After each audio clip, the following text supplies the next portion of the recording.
இன்றைய மன்னா. சோதனையை சகிக்கிற மனுஷன் பாக்கியவான், அவன் உத்தமன் என்று விளங்கின பின்பு கர்த்தர் தம்மிடத்தில் அன்பு கூறுகிறவர்களுக்கு வாக்குத்தத்தம் பண்ணின ஜீவ கிரீடத்தை பெறுவான். யாக்கோபு 1:12. ஜெபம். எங்களை அதிகமாய் நேசிக்கிற எங்கள் தேவனாகிய கர்த்தாவே, உமக்கு ஸ்தோத்திரம். நாங்கள் எங்களுடைய இச்சையினால் இழுப்புண்டு சோதிக்கப்படுகிற எல்லா சோதனைகளையும் சகித்து நாங்கள் அதில் உத்தமன் என்று விளங்கத்தக்கதாய் எங்களுக்கு கிருபை தரும்படி ஜெபிக்கிறோம்.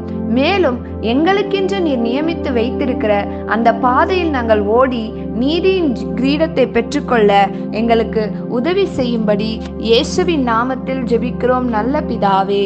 ஆமீன்.